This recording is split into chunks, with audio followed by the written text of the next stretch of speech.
Talking about Grealish, talking about some of the flack he was getting, thinking about how good he would be in, say, like a Newcastle team.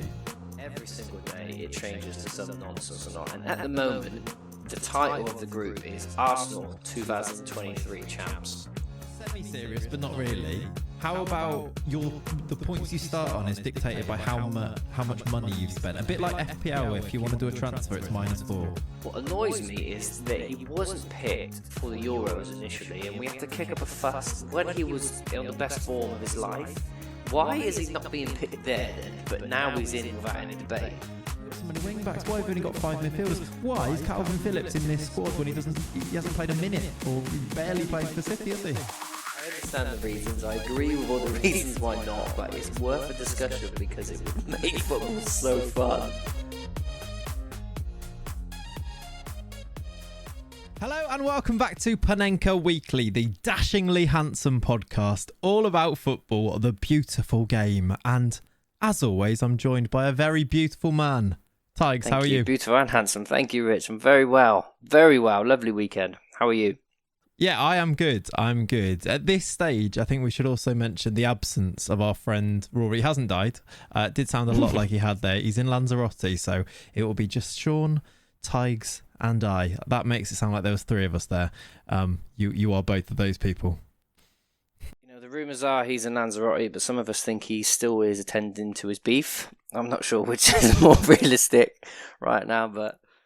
He's laid by the pool now. He's got a cocktail and he's gone, hang on, did I turn the beep on? You can just hear the beep in his head. Like PTSD. Yeah. Beep, beep, beep, beep, beep. Well, more likely, he's by the beach with a cocktail, writing his notes down for next week's Panenka. That is genuinely actually... Yeah, that is actually probably true. He said he's going to listen to it by the pool, which I think just goes to show his dedication to this. This week we saw a return to Premier League action after last week's cancelled schedule.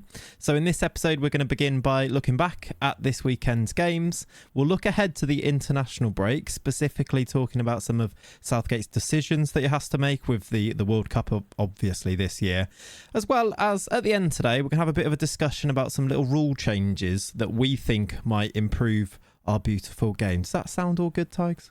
Love it. Perfect, then I think we should jump straight in. Well, before we jump straight in, I mean, have you been up to anything noteworthy that you want to chat about? I went wine tasting at Tinwood Estate over the weekend. Oh, yeah. As you know, I'm a big wine drinker, so that was great. But no, it was an experience. It's got me into wine, unfortunately. It was quite nice. They do a little tour of the... Yeah, well...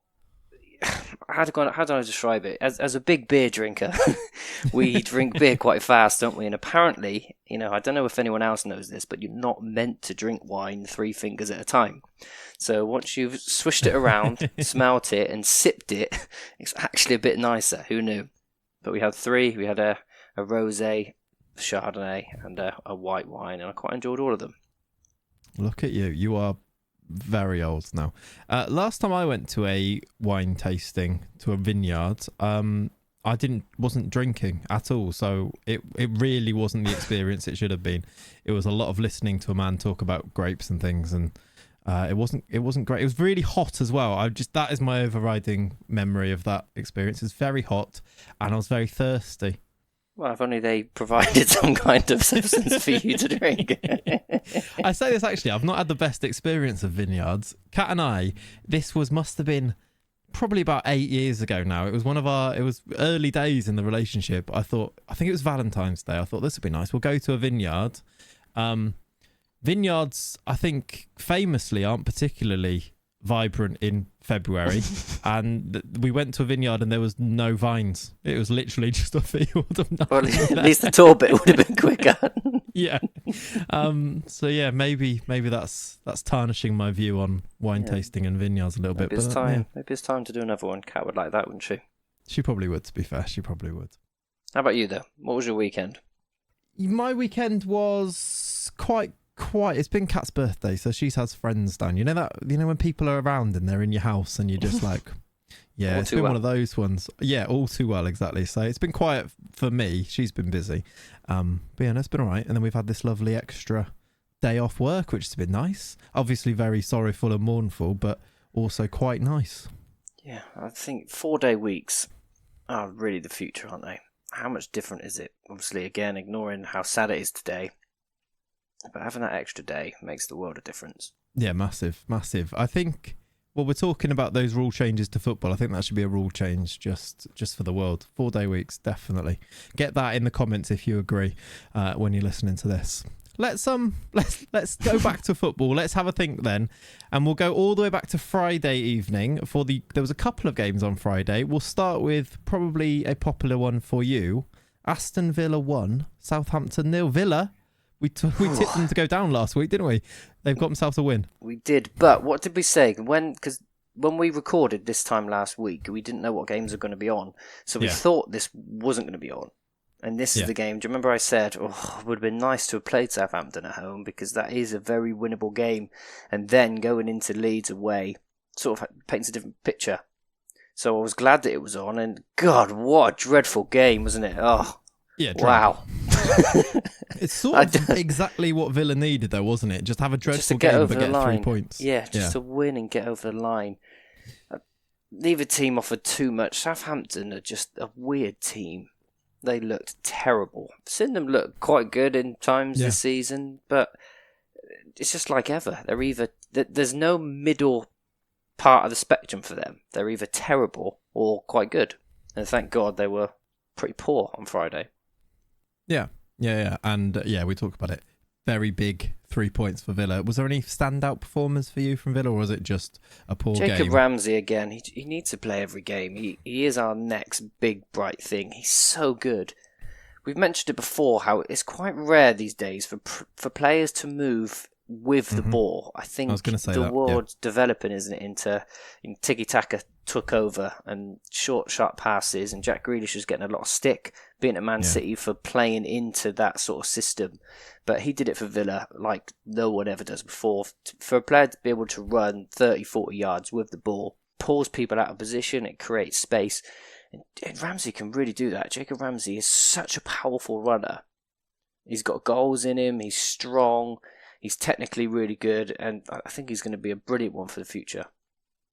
I just don't get why he doesn't play every minute. He should play every single second of every single game.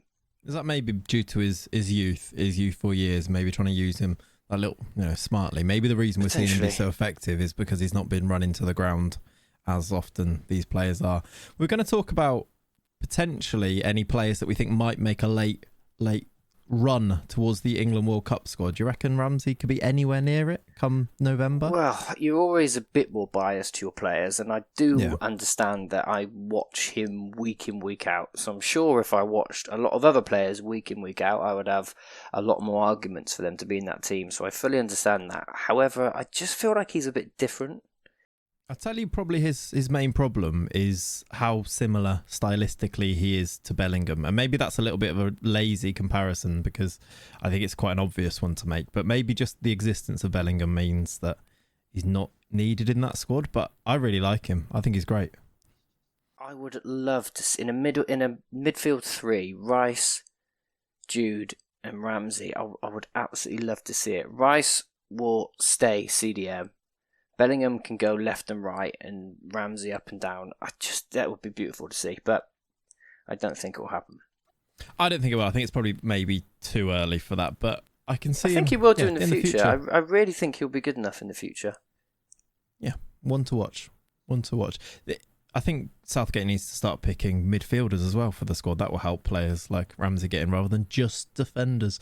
But we'll come on to that, won't we, in a little bit. Let's move through. So we talk about Villa being pretty good, Southampton being pretty bad, but it being pretty boring in terms of a match anyway. This one was not boring. The other game on the Friday night, it was Fulham beating Forest 3-2. Forest taking the lead, Fulham coming back. Fulham are quite good, aren't they? Anything really standing out in terms of that game? Just how they don't give up, do they? I think we said a couple of weeks ago how Fulham went at teams this season, how they do go at teams this season, and against Forest, like you said, they went 1-0 down, but they just carried on going, didn't they? They didn't really knock them out their stride at all. And it would be nice for them to have different goal scorers. just so that they're not completely dependent on Mitrovic. I was going to say, they've scored 3 here and Mitrovic not on the score sheet, I think is actually quite significant for them, isn't it? Mm-hmm. Yeah, really good. I think Willian got his first assist. He did, yeah. Which is good. Yeah, he wasn't at his best, was he, for Arsenal? No, he didn't have a great period away, so it'd be good for him to come in and maybe add a bit to that squad. Hopefully he can. And they're 6 now. I know they played a game more than a lot of teams around them, but that is a good achievement. That's the very solid start. It's exactly what you want as a promoted team, don't you? Talking about not really what you want, Forest, they're not really getting points on the board, which will be a worry. And the way they kind of threw this one away, it was about a 6-minute spell, wasn't it? Fulham scored 3. He's maybe a little bit worrying with how many players they've brought in. We talked about it last week, actually. They've actually added Serge Aurier, so they have got the full two 11s that they can play now. So with this little break, they're probably doing plenty of friendlies, so maybe they've got an advantage from that. But they didn't seem to manage the game very well. It's always hard. Obviously, I watched the Villa game, and then you catch the highlights, so it's hard. The highlights are always a bit false in what they project sometimes, but it didn't look as if Nottingham Forest managed the game very well at all. They sort of went 1-0 up and then went, and didn't make any changes.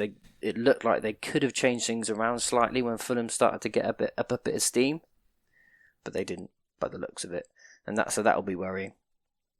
Yeah, maybe it's just, I don't know, have you got the buy-in from the players? Because I think Steve Cooper's really good. I rate him quite highly, but when you've got that many new players, have you got the buy-in? Have you got the can you actually go and change things and know that when you change it, the players are going to do what you want them to do? It might make you a little bit too rigid, not being able to change as easily. It could just be that.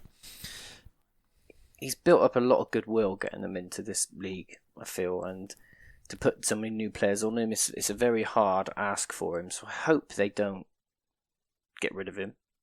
Yeah, I was going to say I don't think they will, but we will. We never really know with football, do we? We're still too cool. He deserves a go. I don't think many other managers are going to come in and do a better job than he would. Yeah. And you've seen the owner. Have you seen what the owner's doing with like Olympiacos? Some of the players they've brought in over there as well, because he owns both clubs, doesn't he? It's Forest and Olympiacos. They've got Marcelo and James Rodriguez and everyone. It's a bit mad. They're quite strong. They'll probably be playing for Forest in January. Well, I think I did see that as a couple of those players that look like they're going to go to Olympiacos and then move on to Forest and vice versa. So that's going to be interesting to see. Was it him before who were trying to go from one of his teams to the next?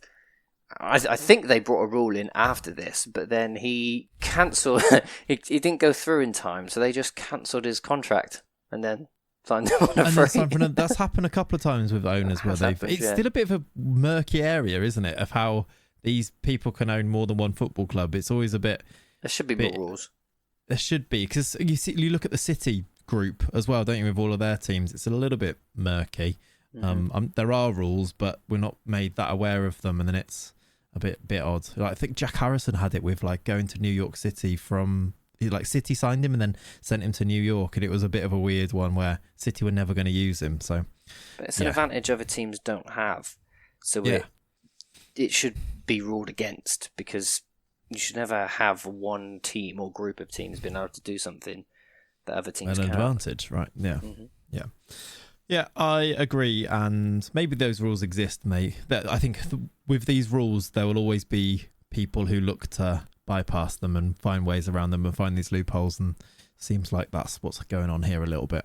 Let's move through to the Saturday, and one of those teams that have been looking through for all of those loopholes, Manchester City, comfortable in beating Wolves at Molineux 3-0.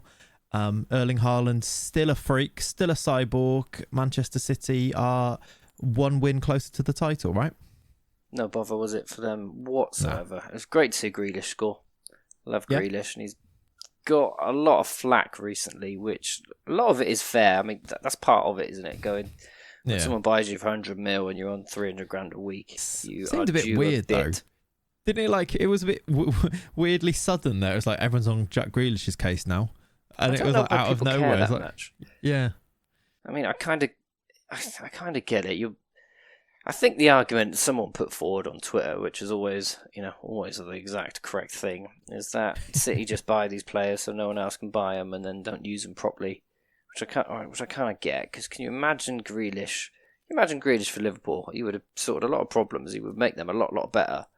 Yeah, I was a lot of teams talking about Grealish, talking about some of the flack he was getting, thinking about how good he would be in, say, like a Newcastle team, how useful and how good he would start to look again. And then he actually put in a pretty decent performance here, scored the goal, obviously in the first minute as well. So maybe we're writing him off a bit early. He did need it, yeah. But it's nice that he's getting a few starts now. I think he started against Dortmund. Did he started last week? Oh, he started a couple of weeks ago, so he's actually had a few starts to get a bit of match fitness. He didn't seem to have that many consecutive starts last year. No, that's part of the thing going to a team like City. I don't think he was great against Dortmund either, and I think he said in his post-match interview here, he said thanks to Pep for sticking by him, starting him in this game. So definitely a big deal that he then gets the goal, doesn't he? But is he in their top 11 if everyone's fit and this is your most important, hardest game of the season? Champions League final, everyone's fit. Does he start? I'd probably say not. And that's a weird thing about him is that even for England, everyone was calling for him to start and Southgate wasn't starting him, was he, during the World Cup? So he's a bit of a strange player. I feel like from this game, we need to talk about the Collins red card. What did you make of it? It was hilarious for me. It was just great, wasn't it? If anyone likes Anim or anything like that, it was. I suppose there weren't more memes than there were, but what a tackle! I think that's one way to deal with someone. I love seeing something like that, and then him like saying to the ref, "Went for the ball there." I was like, he did do a jumping kick to like the midriff. I'm not sure how many arguments you've got, but he tried it. He did try it. Why? Yeah. It doesn't help your cause, does it? Especially against them. Yeah. A bit of madness already, and it wouldn't have made any difference, would it? But still. Yeah, it was 2-0 at the time, and they were comfortable, weren't they? But yeah, it's not going to help them that he's now going to have, 3 games out? He's probably been their most impressive defender, I'd say, as well, Collins, for Wolves this season. They look a bit... I don't know what to make of Wolves still, because I look at them and think they look all right, and then... They haven't got many points on the board, have they? They got a great first 10, haven't they? Yeah. Just lacking that striker. Well, Diego Costa. I know he's come in, and it's going to be funny. But is he really gonna? We could come in and hit the ground running. I don't think so. He seems to have slowed down significantly in the last 2 years, isn't he, Diego Costa? I don't know. He's been in Brazil and then he's been not playing football. I don't know. I've literally can't remember. The last time I saw him play was for Chelsea, I think. So who knows? If he's like he was for Chelsea, he's going to be great. But I have a feeling he's probably not going to be. I think he struggled in his last 2 teams and then he's now come back to the Prem, which is not the best sign. But I think I'm disagreeing with what I said last week. I've thought about it and I think it's a good signing for what they could do at the time. They just needed someone, they needed a striker in, and to go and get him is probably... They've been really unlucky, haven't they? Yeah. But they're only a long-term good striker away from being up there, top 8, top 10. But I don't think it'll happen this year. And it's that bigger worry for them that it could keep them down the bottom if they don't sort it out. 6 points from 7 games is not great. Exactly, 1 win in that time as well. It's really not great, is it? I don't think they've scored 2 goals, have they, for 6 years in a game? Yeah, well, I mean, even last season they really weren't scoring many, were they? It was just 1-0. Yeah. Yep. Next game was another, a little not particularly interesting, I'm going to say. It was Newcastle 1, Bournemouth 1, but Bournemouth getting another point on the board against a Newcastle team that people seem to think are quite good, but don't really win many games. Isak got himself another goal from the spot. I don't know if there's too much to really comment on here, but well done Bournemouth, I suppose. I feel like Bournemouth are better than everybody makes out, and Newcastle are not as good as everyone makes out. They looked very even, didn't they, from the highlights that I saw? You couldn't split one from the next. And I think Newcastle had a lot of the ball, just to mention. I think possession was massively in their favour. I think Bournemouth did come to do a job, then they got the goal, and then Newcastle quick return, bouncing back straight away. But yeah, not a classic, this one. No, but there was a couple of chances, weren't there? Again, that cutting edge. Even Isak, he scored a couple. It's hard to describe because it's one of those things where someone could throw some stats back in your face, but it doesn't feel like they've got that potency that they've got when Wilson plays. Yeah. And he's scored against Liverpool and now he's scored a pen. I don't think it's a small sample size, but also you could probably dress it up to look different ways, couldn't you? You could either make it seem like he's been brilliant and is scoring goals, or you could make it seem like he's not really hit the ground running. It doesn't feel like he's hit the ground running, even though goals are great. They're what you want as a striker, but it feels like Wilson would have added a lot more to these games. Yeah, Wilson's a funny one, isn't he? Obviously struggling with injuries a bit, but does just seem really, really good when he plays. I wonder where he stands in the pecking order for England now. If he was fit, I don't think he would be far off. It's just he's never fit, is he? He had a long time out last year, and I guess when he was injured, they bought in. Who was it from Burnley? Was it Wood from Burnley? And they created their team around that. Then it seemed to work really well. Then when you put he didn't score, Isak did he? up front, no, he didn't score, but he did. He was a good cog in the team. And then when you play Isak, he's a completely different player. Maybe they're just getting used to that change. Maybe, but it's not quite working for them, is it? Yeah, they need to. But then again, they've not been terrible, and it's one of those. They're not really losing. They're just. I still think there's a good team in there. I think we've seen it. I think there's really good players. I think I love Joel Linton. I think Bruno Guimaraes is great. We've got Maximan miss this game. Did he come off the bench? He didn't start this one, I don't think. I think he's missing with injury. I don't think he came back on. I don't think he made it on. And it's like he's a big miss for them, isn't he? And he's also a little bit hit and miss in terms of if he's actually going to turn up for a game. I think if Newcastle had everybody turn up and played their best game, they'd be a really, really good team. But that's not that. That doesn't happen that often in football, does it? How patient will their new owners be? Are they sensible? Are they realistic? We don't quite know yet, but it'd be interesting to see if it doesn't get too much better by January. It'd be interesting to see how that goes because, like I said, they're still 10th. You know, they're 5 points off Champions League spot. It's not exactly bad, is it, at all? But it just... Yeah. Again, it's one of those things where when you look at the last couple of games, they're doing better in the league than I picture when I look at how the last couple of weeks have gone. Yeah. Shows how tight it is there.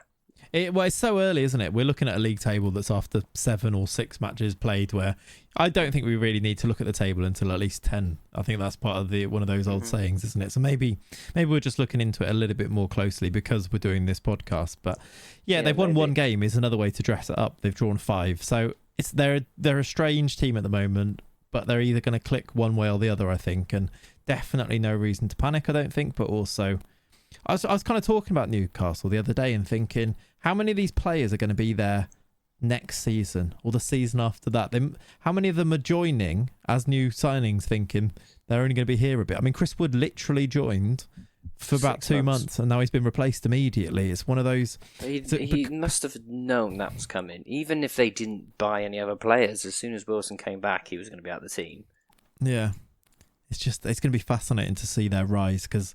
I can't see anything other than a continued rise just because of the money and the resources they've got. But a lot of people just seem to think it's a foregone conclusion now. They're going to win the league in a few years' time. Do you think they will? Do you think that's a foregone conclusion? Or do you think the fact that we've got our Cities and our Uniteds and our Liverpools and our Arsenal, all the other teams around there, Spurs, etc., the resources, even though Newcastle have all this money, do you think they'll be able to break through straight away? Or do you think it will still be a long old slog? When Chelsea got money, it was they just blew everyone completely out of the water, didn't they? When City got money, they started to blow people out of the water, but even that took quite a bit of time.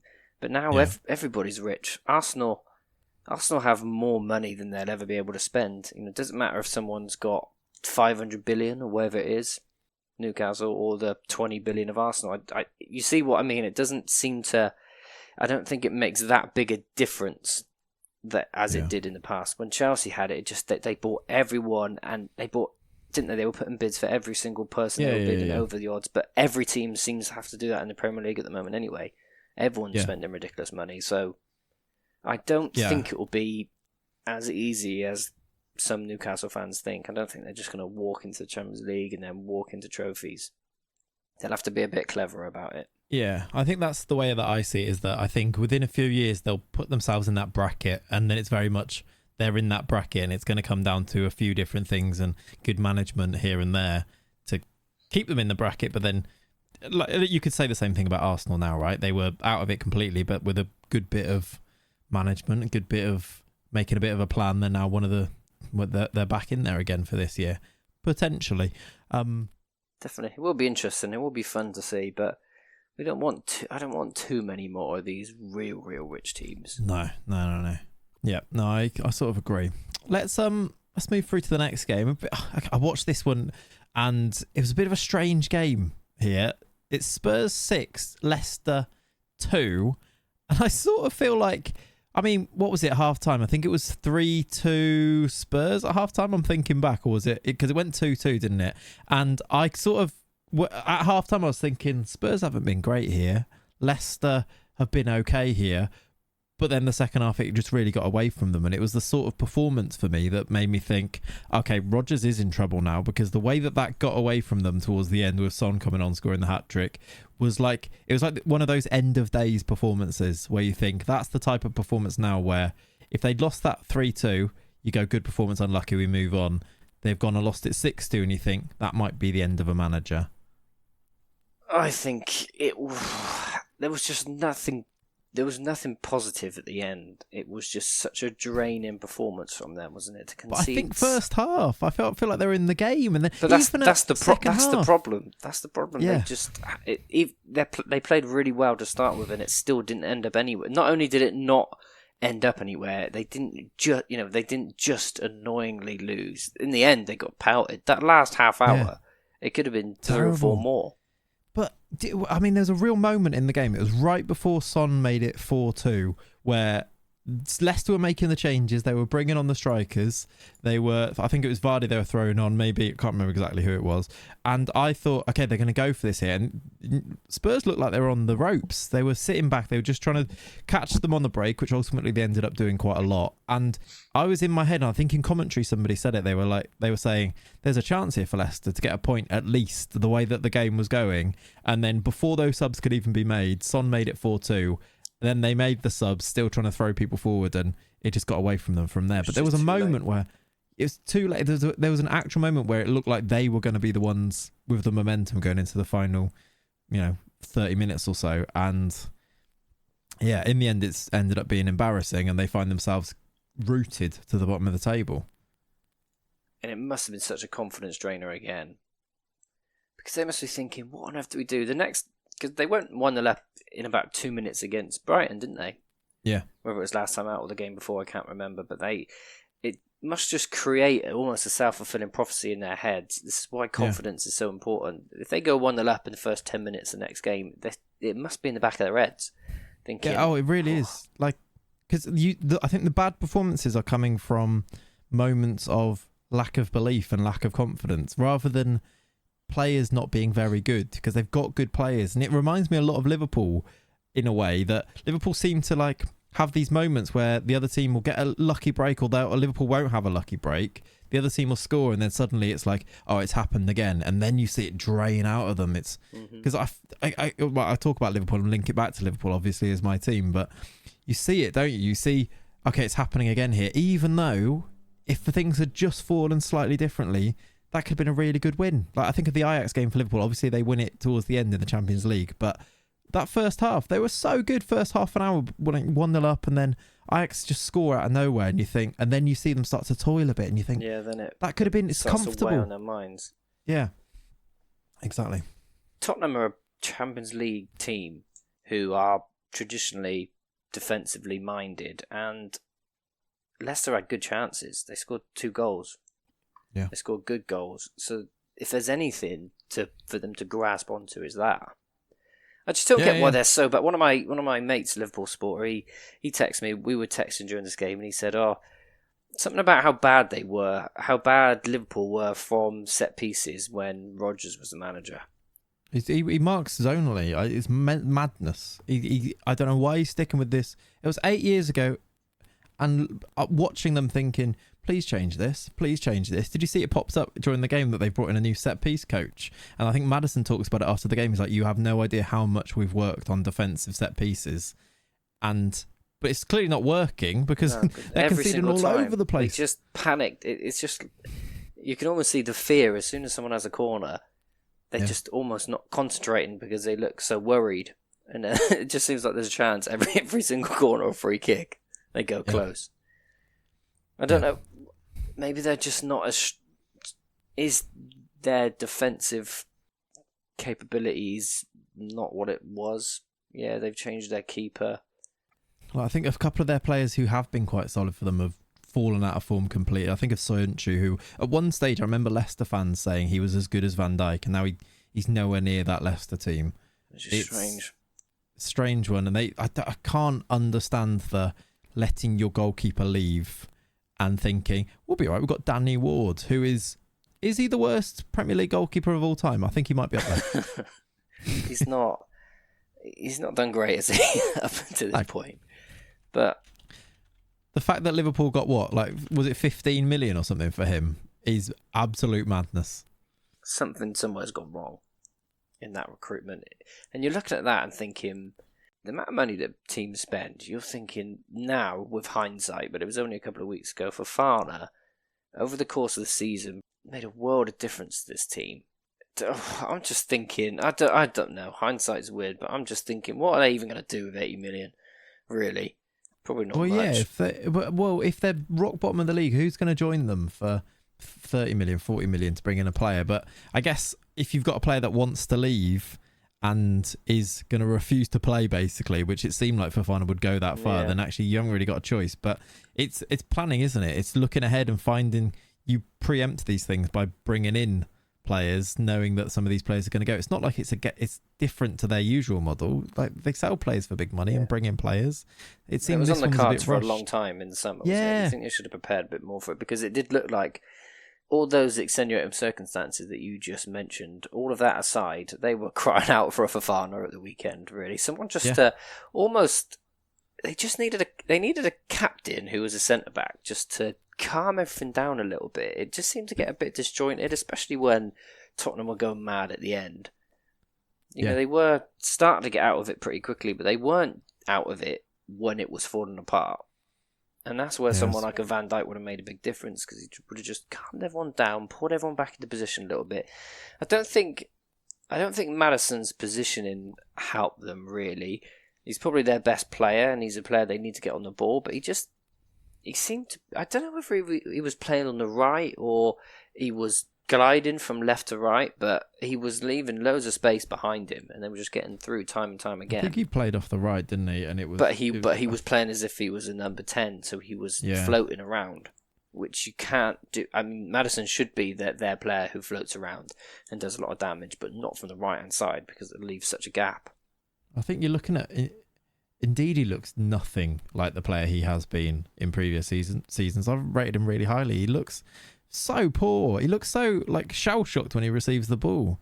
Shot of confidence completely. And I think losing a confident Ndidi in the middle, you've got Maddison floating about the place. You've got Youri Tielemans, who's not particularly positionally disciplined defensively. And then you've got Kieran Dewsbury-Hall, who probably isn't good enough. It's a bit of a recipe for disaster, actually. And all of them individually, great players, but you need them in a system that's operating correctly, and it looks like it's a little bit all over the place. Like, what was that system? It didn't make any sense. Barnes, obviously traditional winger up and down, but then Maddison on the other side. It almost looks like a diamond, but not, because of Barnes, and it just left loads of holes by the looks of it. Yeah, you say that, but I mean, attacking wise, they were getting in behind Spurs every now and then, weren't they? They were making stuff happen. They were doing really well. That's why it's so hard to be a manager, because with all this hindsight that we've got, you still can't really diagnose what the issue was. Yeah. And they must be looking at every single minute of tape, thinking, what is going wrong? But for my uneducated experience, I think Maddison was a bit of the problem, just in that he was doing what he does well, but from the wrong position. And so they had someone who tracked back a little bit, covered that gap, and then put him in instead of Dewsbury Hall. They do almost need to go back to basics, don't they? And just grind one out. They need a Southampton at home game next week. Yeah, just nothing crazy. No 8-goal thriller. Yeah. Just a 1-0. Get it over the line. Get some points on the board. I still think they'll be fine. But what would you do now? Is it Rodgers' time to go? We mentioned about the goodwill built up in weeks gone by on the podcast, but how long does that last? Tough, because when you've got a manager doing post-match interviews like his one, he's almost forcing your hand, making it seem like he's done with this. The way he was talking, he's going, well, if they sack me, then it's up to them. So it's like, no, we don't want that from a manager. We will turn this around. You need belief from the players. It looks like a manager does have a shelf life at a football club, I think. And I mean, most managers don't get to the end of their shelf life because chairmen and owners are so cutthroat. But at a certain stage, you look at how many clubs do change their managers and then become a better football team almost overnight. Maybe it is that time. I mean, they've not won in their first 7. It might be that time. I mean, it is quite rare that you look at the Premier League table and you look at the form chart. I like the BBC table because it gives you form, and I quite like looking at teams' form. So you got the big green W when a team wins. You got the crosses, black draw, and then you got a big red L. And Leicester, 6 of them on the trot because it doesn't go back that far. They've lost so many games on the trot; it doesn't even go back that far to show all their losses. Yeah. No team is anywhere near that, and it's only 7 points. Like you said, we shouldn't make too much of the table, but you're adrift. You're 5 points. You're 5 points behind Wolves and Palace, who were good teams. And you look at those fixtures; they've not been like, you don't look at them and think, well, you'd expect them to be that far down with the games they've played. They've got games they should have been picking up points from what they've played so far. Definitely. But Tottenham, another strange one, they were kind of the opposite of what they usually are. They were just amazing going forward in that last half hour. It was so fun to watch. Son was just... he was back, wasn't he? Wasn't it? A couple of amazing goals. He was just proper on it. But then they looked like you could get at him quite... I think different teams would have managed that game differently, and they would have struggled if they played a really good team, I think, because the game might have got away from them because they were making some weak challenges. They were out of position. They were doing some silly stuff in that first half. It was a weird game, wasn't it? It feels strange. A bit harsh to be picking holes in it because they've just won 6-2, and maybe instead of looking at how critical, how bad maybe we're not shouldn't be talking about how bad Leicester were, but instead, Spurs have won 6-2 there. But I do sort of agree. I still don't think we've seen the best version of Spurs that we might end up seeing this season. They're unbeaten in their first 7, won 5, drawn 2, and they've just won 6-2. So it's not all bad for them, is it? That's a scary thought, isn't it? They've still got a way to go. Scary thought. They've had a great start. They're a point off the top. Yeah, and at the top, that segues us nicely. Arsenal, who played on Sunday, they beat Brentford 3-0 in a comfortable victory for them away at Brentford. That's not an easy place to go, and they did look really comfortable here. What did you make of it? There was so much made of that big game at the beginning of last season, wasn't there, when they went there and got absolutely drilled, that this could have been a real worrying game for them, because they must have just thought, I don't really want to go there. I don't want to play them. They haven't had a bad start to the season. They absolutely annihilated Man United. This could really be a recipe for disaster. So they did excellent, because it was so easy for them, wasn't it? Yeah, so easy. I think Brentford weirdly made it really easy for them. I was a bit disappointed by Brentford in this game. I thought there's more. They had a good first 5 minutes or so, and I thought, okay, this will be a tough test for Arsenal. And then they kind of wilted and folded a bit. Saliba gets the goal, then they back it up quite quickly with Jesus with his, don't they? And then Brentford didn't really offer much, really. But you said it a couple of weeks ago. If Arsenal can comfortably beat these teams, that's what they need to do. It kind of. I think they might be the best prepared now and the best suited to go and beat all of these teams, to beat your Brentfords and your Palaces and all those teams. Whereas I think they'll slip up less than teams like Liverpool or Chelsea or United will against these teams. Yeah. Whereas I still think they will struggle in those big games. Yep, agreed. Can you really picture them at the moment going to Tottenham and getting anything? Nah. Well, we saw it with the United game, didn't we? I can still see Liverpool beating them comfortably, even though I think they look really good, Arsenal. But is that the worst? If you can set up a team to win the majority of your games comfortably, I think you've got your team into a good position. It's a good building block, and I kind of like it as an idea. They don't have this thing where teams are just putting in a low block against them. I don't know, maybe they're just caught in this nice little sweet spot at the moment where teams aren't just sitting back and making it hard for them because it's only Arsenal. So Arsenal can go and win comfortably against those, whereas teams like Liverpool, it feels like you go and play these teams and they raise their game and they become very defensively solid and it can become a grind. City seem to navigate that really well, but teams aren't doing that to Arsenal. I look at them and I'm like, we've just played them. Liverpool have just played this team and they were horrible to play against. I'm watching them now and they're parting like the Red Sea. So maybe they're just in a bit of a sweet spot. Maybe that's what it is. But they look so comfortable in these games. Yeah, maybe they're in a position where they are getting better, but teams don't believe it yet. So they're not quite treating them like a top team. So they're thinking, we can go at these like we have done in the last 10 years. And because they're going at them, they're getting found out, as you would if you went against Liverpool or City. But maybe in the second half of the season we'll see teams come at them a bit harder, sit back a little bit more. Hopefully. I mean, I feel like I've been very harsh on Arsenal. I like Arsenal. I always have, and they've won 6 games already this season. They're sitting in a real nice place. I just there's something that nags at me, and I feel like they get too excited. So let me just get my phone out quickly. So we've got a WhatsApp group, and then the name of it changes every day. Every single day it changes to some nonsense or not. And at the moment, the title of the group is Arsenal 2023 champs. Like, why? That changed at halftime in this game. Like, why? Yeah. Like, grow up a little bit. And I think that's what bugs me a little bit. You've had a good start to the season. You beat some teams that you should have been beaten 20 years ago. You shouldn't have fallen into that trap of not ever beating them. Well done. You're not going to win the league. I know plenty of Arsenal fans as well.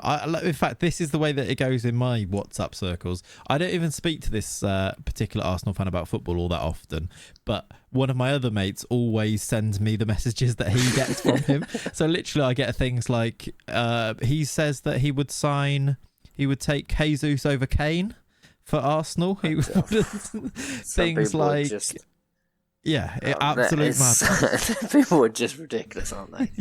Like, why? And they were so baited by Tony's tweet.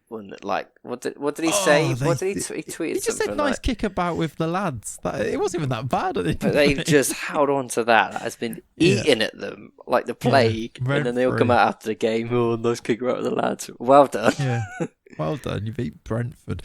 Shouldn't that be expected? That's like how I felt after the first game against Palace. And I know that it can be tough to go to Palace, but if you're either a good team or you're not. Like, do you believe you're a good team? Because if you believe you're a good team, it shouldn't be a big deal that you've just beaten Palace. And if you don't think you're a big team, then maybe it becomes a big deal. It's like you can't be both in that. I don't know. Anyway, I know exactly what you mean. I think where are they going to come? I still don't know. I still think it'll be 4th or 5th. But they've benefited over the years from the London tax, haven't they? I remember, because so many of my best mates are Liverpool fans, so I know more about Liverpool than I do Villa, it feels like. But I remember when Sanchez was weighing up one or the other. And it was basically London, wasn't it? Basically went there because it was London, and he was just a monster, wasn't he, for a couple of years.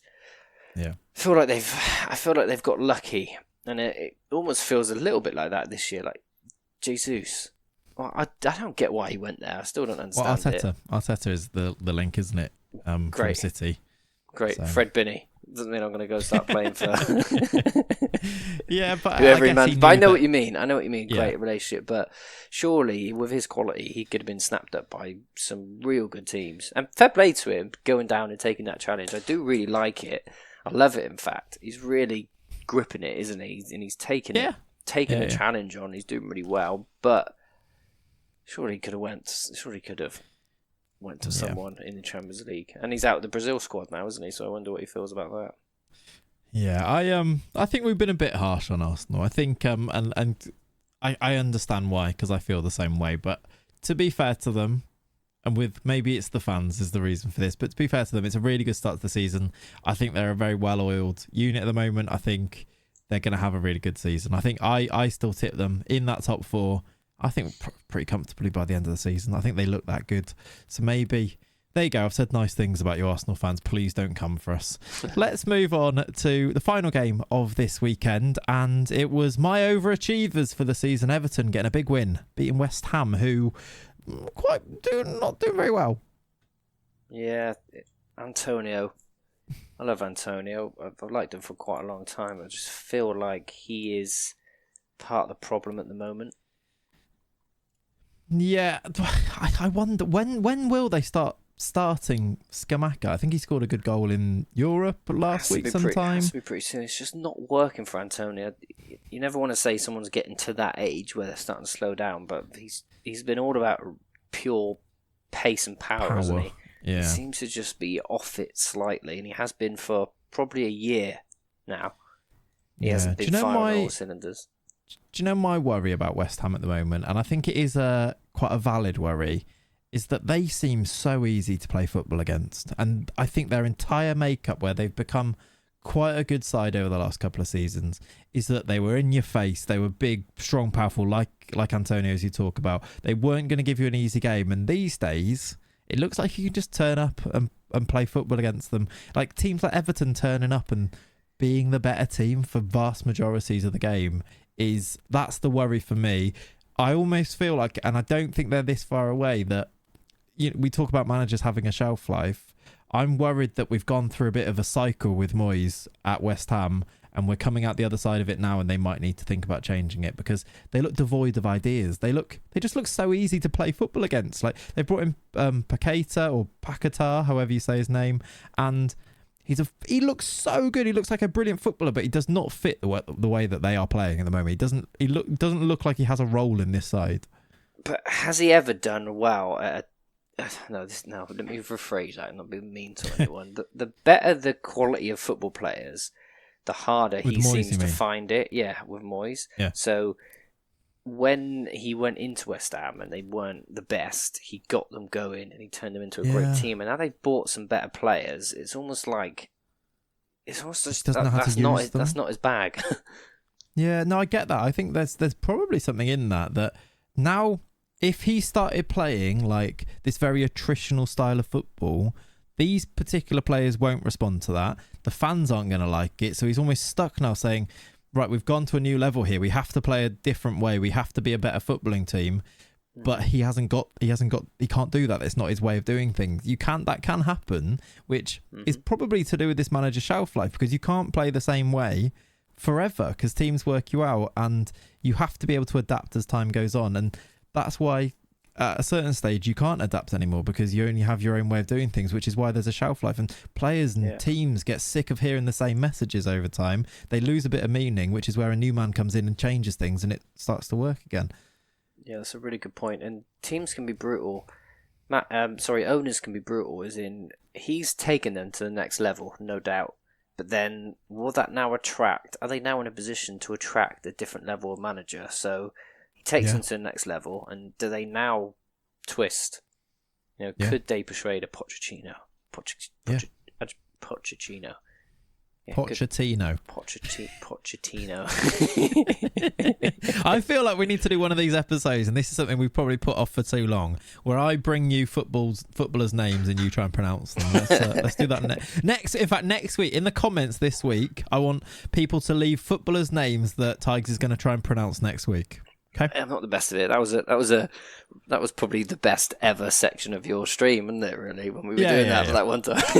I was saying to my stream, saying, send me names of people that Tigers can pronounce, and then we were getting voice notes back from you of you trying to say them. There was that one stream, but there was about 10 on the trot. It was just doing Elisa's edit in the background. For God's sake, Sean! That's what she was saying. I don't know whether she was just annoyed at that or at how bad the spelling was. Yeah. Pronunciations or whatever it was that day. So next week, listeners, in the comments, please, I want to hear, or you can tweet us at Panenka Weekly as a plug for the Twitter too. I want names for Tigers to pronounce from football. Cannot wait. But before we move on, Everton, I had such a good point last week. I don't get enough credit sometimes, but they bought really well, haven't they? And they looked all right. All of a sudden, a win makes it an okay start to the season for them. Definitely changed the tide. Yeah, where does that take them now? It takes them to 13th, 7 points on the board. That's bad, 2 points behind Liverpool. Yeah, and how many have they lost this season? 2? They've only lost 2. Yeah, they've only lost 2 out of their first 7.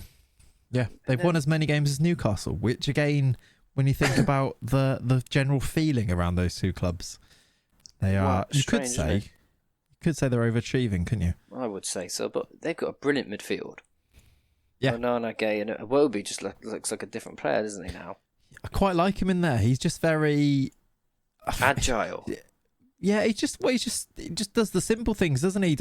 What he doesn't have is that ability to like do something magical. And he's always been that player where you want him to be like a winger and beat a man and do things. But I don't think he's got the ability for that. But instead, if you make him quite agile in that midfield and get him to do the simple stuff, he's pretty good at like winning the ball back and stuff. He's been playing in there for a while now. And I think the better the midfielders around him, the better you're going to see Alex Iwobi in that midfield 3.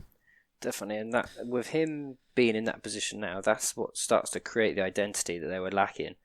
We said it for the first probably 4 weeks of the season, didn't we? They were struggling for their identity and really what formation works for them, given their players. But the team almost picks itself now. Yeah. It was a big win for them. Maybe Frank knows what he's doing after all. Oh, maybe. Maybe not, but maybe. Fair play. Speaking of managers either knowing what they're doing or not, let's move on to our second section of today's episode. And we want to look forward to the next round of games. Obviously, there's no Premier League games on the horizon right now because of the international break. So instead, we'll turn our attention to the international break and to England, who have qualifiers coming up against.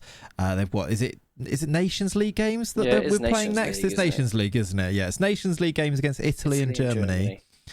And England aren't in a great place if you look at their recent results. They've struggled against Italy and Germany, and we've got some decisions that Gareth Southgate needs to make.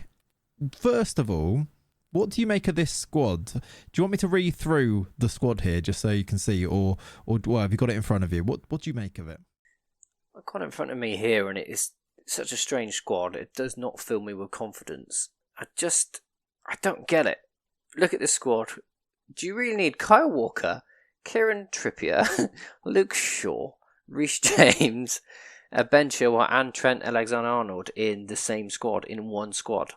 That's a lot of wing backs, isn't it? It points towards a 3 at the back with the wing backs, but there's 5 midfielders compared to like, how many is that? 1, 2, 3, 4, 5, 6, 7, 8, 9, 10, 11, 12 defenders. 5 midfielders. That's mad, isn't it? And something really annoys me here. Trent Alexander-Arnold. I get he should be in the squad. I think he should be in the squad. I know he's not in good form at the moment, but he's clearly good enough to be in that squad. What annoys me is that he wasn't picked for the Euros initially, 100%. And we had to kick up a fuss when he was on the best form of his life. Yeah. Why is he not being picked then, but now he's in without any debate? I'd go a step further. I'd go a step further and say I don't think he should be in the squad now. It's not like we've not got other wing back options. Like, I think his form has been that poor now that you can go and get a different midfielder in, especially for these games here where you're trying to finalise your squad for the World Cup, aren't you? And it's a bit of a free hit and you're trying to sort stuff out. If he's not in this form, you're not going to play him. So I don't, especially as you say, the fact that when he was brilliant, we didn't pick him and we had to like force him in and then he gets injured, to now where he's out of form and he does get picked. And I just feel like as fans, we almost sabotage our own squad, and Southgate's leading that by doing these weird decisions. Because imagine he just picked him for the Euros from the start. The conversation would have been, look how many wing backs we've got, we're brilliant, look how many great players we've got. Instead, he doesn't pick him, and it starts this whole conversation of, but because he's not very good, he can't defend, and we've got James, and who's better, James or him, or Walker and him, and it causes this rift to start, and people have that discussion. Then you bring him in, and it's still there, and instead of pulling in the same direction, we've got these weird discussions going on where it's all a little bit odd. And I think strange. Southgate creates it by these weird decisions. Why have we got so many wing backs? Why have we only got 5 midfielders? Why is Calvin Phillips in this squad when he hasn't played a minute, or barely played for City, has he? No, Harry Maguire, Luke Shaw, both in that bracket as well. Yeah. I feel like when we did so well at the Euros, but England naturally attracts the casual fan, and because we were winning, it created this reputation that Gareth Southgate was really good. But I think if you like football and you watch a lot of football, you know that he isn't that good. He made a lot of mistakes, and he did a lot of things that 95% of professional managers on the planet would not do. Yeah. And he's starting to get found out now, because this is ridiculous. We seem to have taken a step back. Doesn't fill you with confidence at all, that squad. What is he even going to do with it? Yeah, I have no idea what he's going to do with it. And yeah, it feels like the general feeling about the squad now, instead of it being, look at all these amazing players we've got, we can win something here, it feels like this is going to be another wasted opportunity and they're not very good anymore. My confidence going into the World Cup is nothing compared to what it was going into those Euros, where I really did feel like we had a chance in spite of Southgate. Now, I guess a couple of bad results will do that, where you lose a couple and suddenly you don't believe anymore. It's going to take a lot to turn that around. I don't know if these games against Italy and Germany are really those games. I mean, the big call, like he's brought Tony in, which I think is quite nice, but I still look at it and think, like you say, what do you even do with it? What is he going to pick here? I mean, you're picking the team. What are you doing? Okay, so it's hard because I'm basing it on this squad of players. Okay, but here I feel like you have to play 3 at the back because we're so weak. Even though I don't necessarily like that, I would always try and do 4-3-3. I believe that's the best formation with a centre defensive midfielder. Mid. Yeah, one that bombs up and down, and a real silky number 10. But I don't think we can do that here because we haven't got 2 centre backs strong enough to play in a. Yeah, I think centre backs is where we're weakest. I'm looking now. I think without an informed Harry Maguire, we've got Stones plus one other, and they all seem a bit meh. I know. Can you imagine? Can you imagine playing Stones plus just Connor Cody or just Harry Maguire? So because of that, I feel like it has to be 3 at the back, but I would like to be more forward-thinking than he usually is. So I would do a 3-4-3, more attacking. So I would play Pope in goal. I feel like he's the best keeper. Ramsdale's good, maybe one for the future, but I feel like Pope at the moment. Stones in the middle of a back 3. I would play Tomori. I feel like he deserves a chance, and we know the others are very poor. Hopefully, we could really reveal a superstar. I know he's a bit untested for England, and we don't follow the Italian league like we do the Prem, but I feel like he's earned a chance. And I would play Walker. Yeah. With that 3, I feel like he does all right in a back 3. I wouldn't trust him in a back 2. Necessarily. And then I would play Reece James on the right. I feel like he's the best form of any of the fullbacks. Yeah. And I would play Saka on the left because Chilwell's coming back from injury. Luke Shaw hasn't played for a long time. Kieran Trippier just feels a little bit like we got to move on from that. Okay. Maybe a bit harsh, but I really like Saka. I don't feel like he's a player who's going to be scoring millions of goals. To play him as this sort of left wing back thing. I feel like that might do his career a bit of damage if we continually expect him to score the goals of a Salah. But he's still a very, very good footballer. I like him up and down that side. And I will play Jude and Rice centre mid. I think they're 2 real good footballers. And the forward 3, I would definitely play Mason Mount.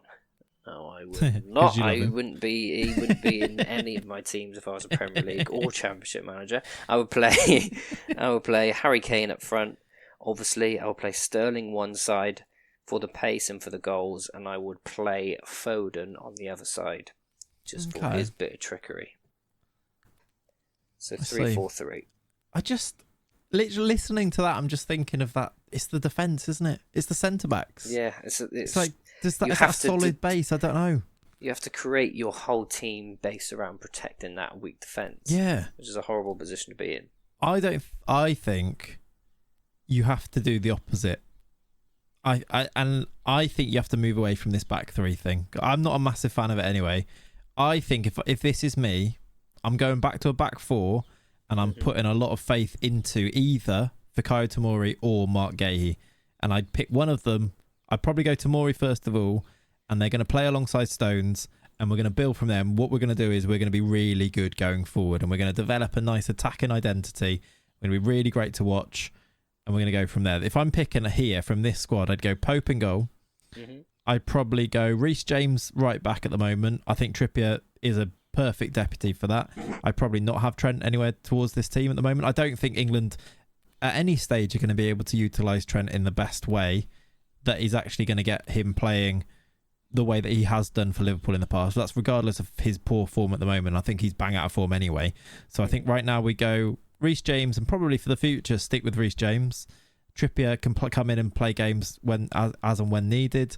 I think you're going to go with Stones and Tomori as the defensive two. Maybe Mark Gahey. I think Eric Dyer maybe deserves maybe not. I think Dyer's played in a back three as well himself, hasn't he? Which is why he's probably in the squad. Looks like it does. This is definitely not what Southgate is going to do. Would you risk Tomori and Gay as the back probably two? That'd be exciting for the future. Possibly. I quite like John Stones though, and I think when you try and do something new, you sort of want to transition it rather than go all of them in new, especially when you've had success in recent tournaments. So I think you try and build from there. You've got Stones who's played in those, hasn't he? And then at left back, maybe from this, probably Chilwell. Again, wouldn't mind a Trippier from left back sort of idea going on there, because I think getting him into the team for those set pieces is quite useful. I probably would avoid Luke Shaw at this stage. Midfield three, so we'll go 4-3-3. I'd probably have Rice in there holding. You got Jude up and down doing his thing, being about the place, and then you've got a choice between Mount and Foden as your extra, your attacking one. Probably Mount, I think, just being a system player in this for me at the moment. And then you've got a front three of Kane through the middle. You've got Sterling off one side, you've got Saka off the other side.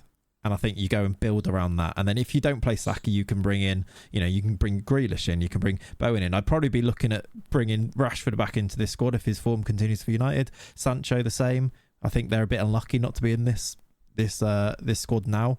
Maybe take a right back out and bring in one of those would be my way to go. But I think that's quite.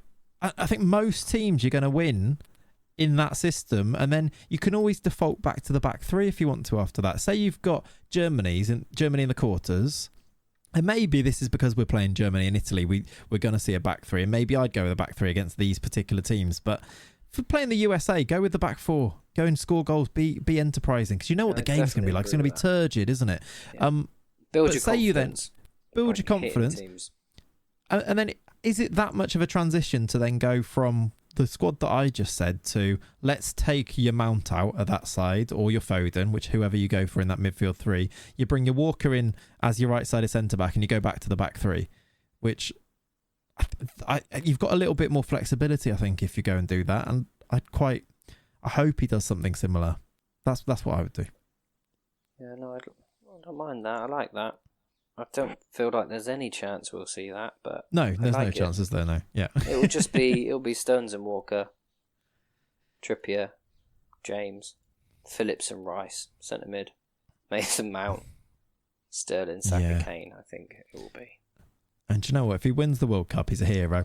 I don't see it happening, but we will. Maybe we'll learn something. You have to stand. You can't be a hypocrite, and you got to stand by your laurels. So if he makes the same stupid mistakes, he still picks the wrong team, and we win the World Cup, I will still want him out, because I cannot be a hypocrite, can I? I look forward to that on the podcast. You can't go back and just because you got a bit of hindsight and he's won. I still think we could have won it more comfortably. Yeah, well, maybe, but also, I think at the end of the day, the result is what we want here. If he comes out and if we win this World Cup playing in the way that we've played with the same setups, and it seems like he's making these mistakes, I will hold my hands up and say, I was wrong. Gareth, you were right. You got the job done. So, I'd admit defeat in that one. I hope it happens. See it myself. I would love to see it, but too well to get out the group. How horrible were the two shirts as well. Oh yeah. What is wrong with us? I don't mind the away one, but And I wouldn't mind the home one if the collar wasn't quite so weird where it just seems to stop. But yeah, maybe that's a conversation for a different day. Maybe we'll learn something from these Nation League games as well. That would be nice. Let's move on from England, and let's just finish off with a little segment today that I wanted to talk about. And it's sort of come from this Todd Bowley's idea for an all-star game where he's come in and tried to Americanise the Premier League, hasn't he, with his new ideas. He wants to do like relegation playoffs and all these things. He wants to do also a North versus South all-star game, which I'm not sure where I stand on it necessarily. First of all, how do you feel about that? Well, first and foremost, I feel like we've come down a bit hard on this guy. I like people having new ideas. It's fun. These particular ideas might not be the best, but people have to come. The game. You can't come in changing our game. No, exactly. We hate the game most of the time. We complain about 95% of it. So a few different changes would be good. I hate the idea of playoffs for things. Yeah. If we were ever gonna do it, my bright idea was when we came into that second season of COVID and we were 3 months behind. I would have loved to have 2 parallel leagues because we had such little time. Rather than breaking all these players by making them play so many games without the summer break. Imagine we had 2 sets of 10 leagues and then the 2 winners played each other in a grand final. That would have been mint, but that was a one-off weird situation. I don't agree with playoffs in general. So a North and a South league is what you wanted there. Oh, that would have been good fun, wouldn't it? But that's a unique circumstance when I didn't agree with playing all those games. But the North versus South, that's just a bit of fun, isn't it? I would love to see that. Yeah, I mean, I would love to see. I've always thought I would love to see country games. So like the Premier League against La Liga. How cool would that be? And again, we want to put the fun back into football. The big problem is how many games these players play, which adds to that. So for that reason, is that a big problem if it's one game though? I see that argument quite a lot, and I'm kind of on board with that. Like, I don't want there to be loads of extra games because it is mental how many games they have to play. But if it's that, get rid of one international friendly and play that one instead. Is that really an issue? They won't do that because that's not how football works, is it? And apparently international friendlies are indispensable from the schedule, which makes no sense to me. But one extra game surely can't hurt that much when they played 49 in a row. I think it would be good fun. What do you think about it as an idea then? Would you be yes or no? I don't know. Again, it sounds quite fun, doesn't it? I think the problem with people is like, if you say yes to that, where do you draw the line? What happens next? Do we suddenly have a Super Bowl? And all these things is what maybe people think. I don't know. I don't think it seems that bad. It seems... It's not that asking for that much, is it? No. Yeah, that'd be a bit of fun. You could really... Because then you can sort of bond with different players. Some of the fun sometimes of England is that you can support the same team as a lot of your pals. And it definitely is, yeah. How fun would that be? Do a Super Bowl like event for North versus South. Make loads of money, give loads of money to charity, have a bit of fun where there's no pressure. There's no real pressure of winning. These players can just have fun. It would be like the old Nike adverts where everyone's just doing skills and doing ridiculous things. So it's soccer aid, doesn't it? Yeah, it doesn't matter if you make a mistake. Yeah, Boris Johnson centre mid. Yeah, do you know what? You've talked me around. I'm on board. Make it happen. Come on, Todd. Right, with that, right. So that's now scheduled. That's a thing we've said yes to. What other things? What other changes to our game do you think would improve football? Have you got any suggestions up your sleeve? So Man City start minus 10 points. Yeah, love it. Just get it done. That's in. Yeah, I popped that in. And just don't mention it as a thing. Like, City have had a terrible start of the season. They're 5 points off the top already. Carry on talking like that. Just pretend it's not there when it is.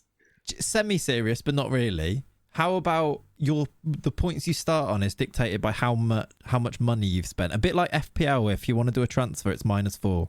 Like, could you see that being a thing? Like, you're going to speculate. Be so good. Everyone gets 50 mil, whatever to spend. Yeah. And everything over that, you're deducted points. How cool would that be? Yeah. I'm trying to think of why that wouldn't happen. Maybe you could have weird deals going on, couldn't you? But yeah, I feel like that's a thing. Like, we really need a midfielder, so we're going to take the -4 points hit here. That would stop people buying Grealish, maybe. Bournemouth You don't be top. necessarily need him.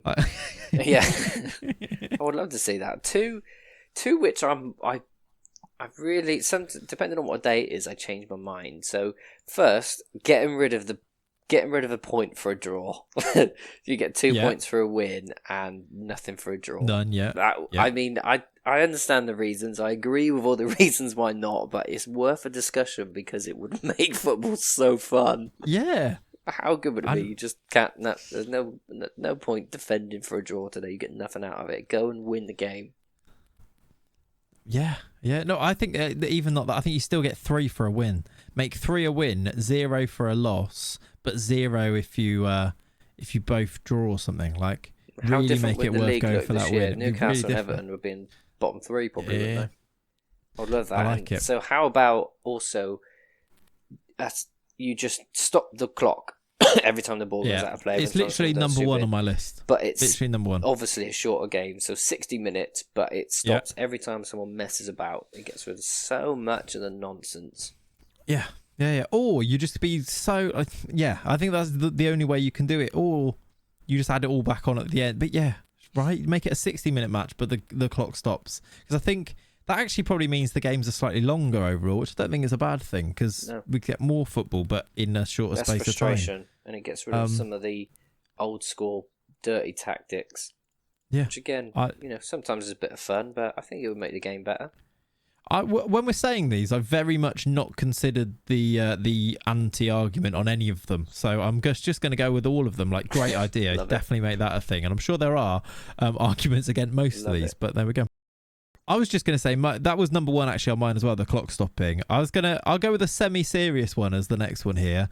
And it's sort of just, can we have the referees mic'd up? Let's look at rugby. And I hate that phrase. Let's do what rugby do. But let's get the refs mic'd up. Because 1, I think we'd have more respect for them. But 2, it's quite entertaining to hear them like arguing with the players and things. And I just think it would add something to our game. So that's my one. Yep. 100% agree with that, and it would help to humanise them a little bit, and we would go a bit easier on them. If they could defend themselves, if they could come out after the game and look at it and go, oh Jesus, sorry, oh, that was a bad decision, wasn't it? I think everyone respects it a little bit more, whereas then they just disappear and you never see them. It seems like this weird arrogance as well. It's like, that's what actually winds me up most about football, is when, I think I've said this before, is like when it clearly came, like throw-in decisions, you got linesmen or fourth officials, whatever it is, the linesman's on the side, like arguing with the player, but being so earnest in their decision, like arrogant almost about it, saying, no, it came off you last, and you've got a camera showing that it didn't, and it's like, if they'd have just gone in that moment going, sorry mate, I didn't really know, I thought it came off him last, you kind of go, yeah, fair enough. But it's when they're like, be so put on this front, wouldn't you? That's even when you're playing football, like yourself, when the referees are arguing with you, going, yeah, but no, it definitely didn't. Like, if you say now, I'm sorry, I thought this, you can't argue with it. No, you literally can't have any argument. Like, you wouldn't mind, would you? Nah. My serious one, which I think should come in straight away, is real harsh sanctions for racism, like proper taking things seriously. So how do you mean in terms of like the fans and crowds? Everything. So just come down real hard on teams, hit them really where it hurts. Point deductions. I obviously agree completely, but how do you like say do you have to have evidence of these things? Like, it's not a court of law. Yeah, true. It's not, and no one's going to be put to death, are they? So use your common sense a little bit. Do you know what? I'm not making counter arguments anyway, because there's too much seriousness about that. I agree. Done. It can't be that. I can't nah. Because the best example of this is the John Terry stuff, where people are saying because he got took to court, didn't he? And he was found not guilty, but then he was found guilty at the Premier League thing, and people were saying how one or the other, but it's because the beyond reasonable doubt for one and it's balance of probabilities for the other. They don't seem to apply that in some of these, and even when international teams get done for it, they have they get a fine. It's and all the supporters are not allowed in the stadium. For a game where Jesus. Like, who cares? No. Who cares? Yeah. Ban them. As soon as there's any racism, you're banned from the next international tournament. As soon as there's any racism, as long as, you have to work out that it's not a rival team jumping in and just again, you're trying to think of the anti-arguments here and the reasons not to do things. I feel like it's way more fun to just say do it. Yeah, so imagine agreed. That any form of racist chanting, you're out of deducted it. 10 points. Yeah, 10 points in Premier League or all the lower leagues. Would it ever happen? Yeah. How quick would it get eradicated? I've got a very serious one as the next one. I think the managers should take the penalties.